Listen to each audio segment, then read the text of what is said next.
Kalau seperti kita biasanya kasih 2 juta, ini cuma 1.800.000. Mana 200? Kasihnya apa itu? Kenapa kau potong?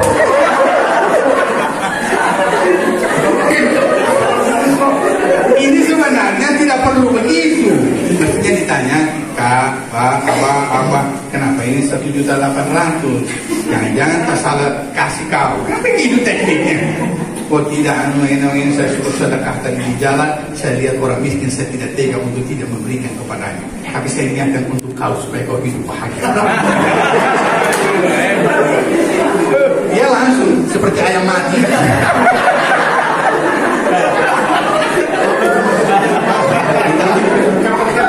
Ketika Aisyah seperti itu, lalu Rasul mengatakan, tidak, saya ini sayang sama kau, cuma saya lupa. Saya menyebabkan lupa itu minum semua tanpa menyisakan kepadamu seperti biasa, karena terlalu enak Aisyah. Minumannya bobio itu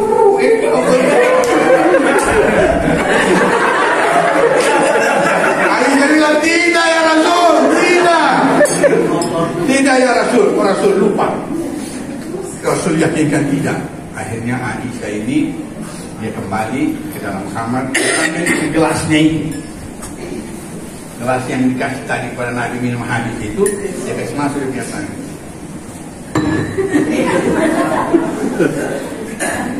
Apa yang kemudian terjadi? Ternyata minuman itu bergaram.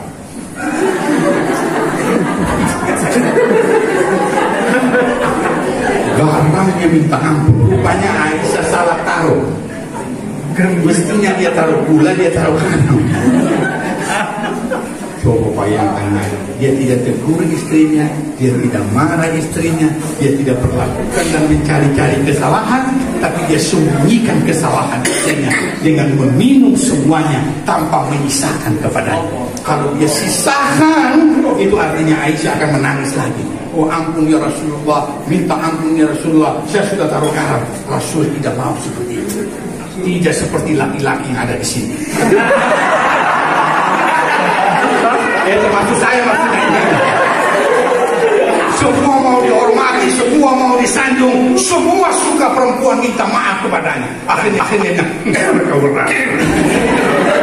Jangan lakukan seperti itu, karena perempuan bukan budak kita. Setuju?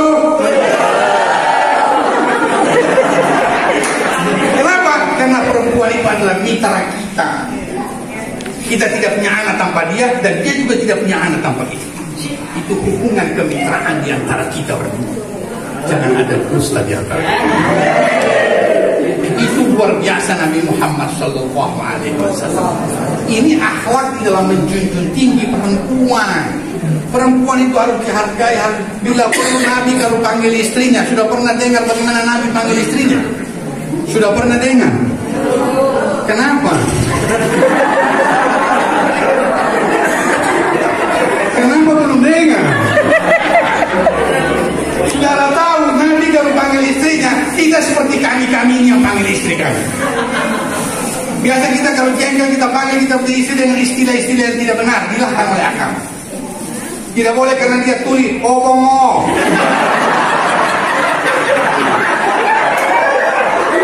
Tidak boleh dalam agama, dilarang itu. Atau dia agak hitam-hitam, oh purikoa.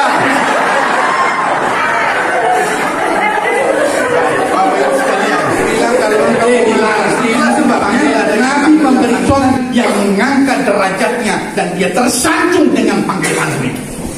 Misalnya, wahai sayang, wahai bidadari, wahai permataku, oi, saya itu komen sudah.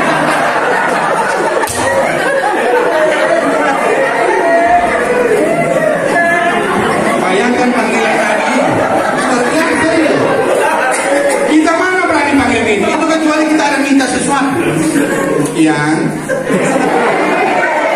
ya.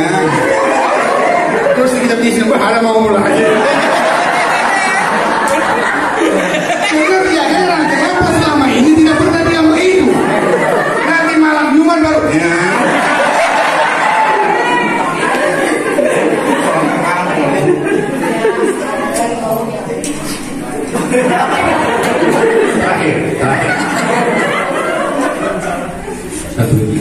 sekali contoh Nabi yang luar biasa sebenarnya, yang menyayangi istrinya ya. Banyak sekali. Beliau pernah pulang tengah malam. Beliau pulang tengah malam kira-kira di atas jam 10 waktu kita sekarang ini. Ketuk pintu 3 kali. Nabi kalau ketuk pintu untuk istrinya hanya 3 kali.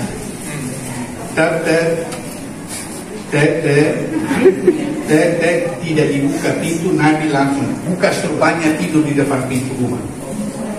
Persis seperti suami sekarang.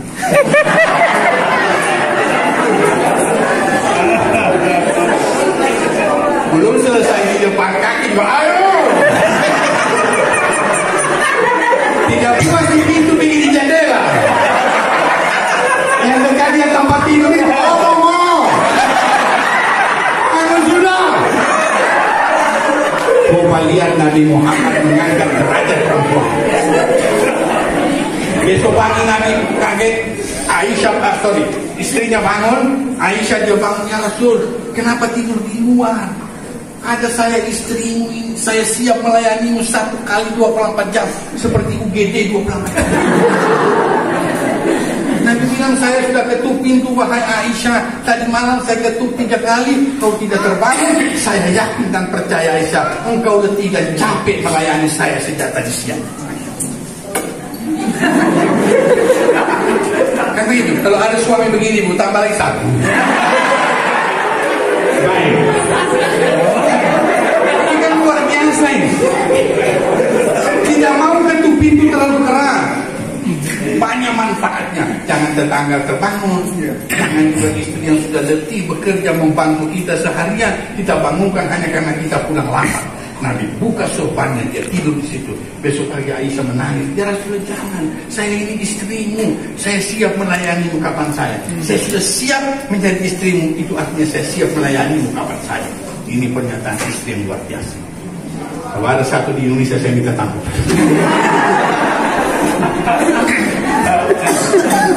Ada juga istri kita pulang cabai, Assalamualaikum, salam. Jadi dia jawab lagi itu punya salah. Assalamualaikum, salam. Mau minum, ambil sendiri situ. Oh, itu susah itu minum.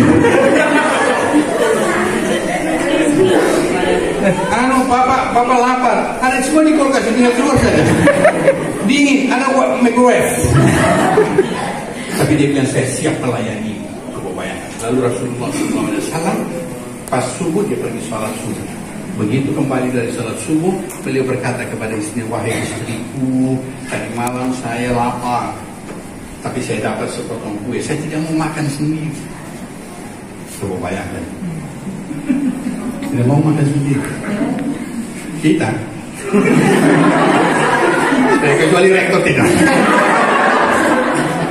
Padahal 2 porsi antar. Apalagi kalau McDonald buka lagi sana. Rasulullah katakan, saya tadi malam lapar, saya tidak mau makan sendiri, saya ada bawa pulang sepotong roti, saya ingin kita makan berdua roti itu. Saya tidak ingin hanya saya yang kenyang, saya ingin juga kau menikmati roti yang saya bawa. Mama ya. Ya, lalu apa jawab Aisyah? Ya Rasulullah, dia menangis. Rasulullah, saya minta ampun. Kenapa kau minta ampun wahai istriku? Saya salah ya Rasulullah. Apa kesalahanmu? Roti yang kau bawa tadi kau letakkan di atas meja itu, saya sudah kasih pengemis. Ada pengemis tadi datang waktu Rasul pergi sembahyang subuh, ada pengemis datang dan dia bilang sudah 3 hari dia tidak makan. Saya kan baru 1 hari ya Rasul. Saya kesian kepadanya karena dia sudah 3 hari tidak makan. Kita juga, karena sudah 3 bulan kita terima gaji. Kita sudah terima kasih sama dia. Kan gitu. Jadi lalu kemudian bapak-bapak dan ibu kata Rasul tidak apa-apa. Apa yang kau lakukan itu Aisyah adalah perbuatan mulia, perbuatan yang terpuji, walaupun kau tidak minta izin kepada aku. Ya Rasul, saya tidak minta izin ya Rasul. Tidak apa-apa, apa yang kau lakukan itu adalah perbuatan baik. Insya Allah nanti kita semua akan diberikan rezeki oleh Allah Subhanahu. Sudah pernah kemudian dengar Ustaz ceramah begini? Cerita ini belum kan? Ada cerita yang hampir sama lagi. Ustaz ceramah begini, berikan apa yang terbaik.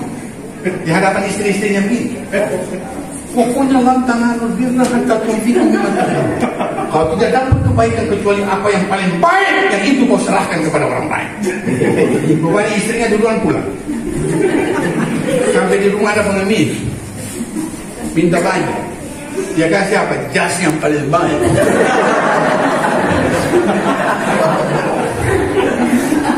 Pulang dia, Pak, Ma, saya mau ke pesta ini. Mana jas saya digantung biasa ini? Jas yang mana? Ada yang paling saya suka itu. Saya sudah kasih pengemis. Kenapa kau kasih? Itu kan yang paling saya suka. Kan ceramahnya Bapak tadi bilang begitu. Berilah yang paling kau suka. Saya tahu jas ini yang paling Bapak suka. Jadi dia bilang, itu untuk orang lain, bukan untuk saya.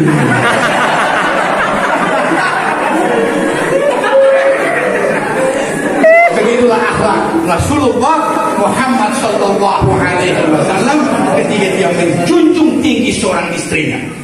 Dia rela lapar asal bersama dengan istrinya. Lalu dia berdoa, ya Allah, mudah-mudahan saya sebentar dapat rezeki. Wahai Aisyah, kita sama-sama lagi puasa hari ini karena kita tidak punya roti, sudah diberikan kepada orang miskin, maka kita puasa lagi satu hari. Insya Allah maghrib nanti akan ada rezeki dari Allah Subhanahu wa Ta'ala. Allahumma musta'an. Assalamualaikum warahmatullahi wabarakatuh.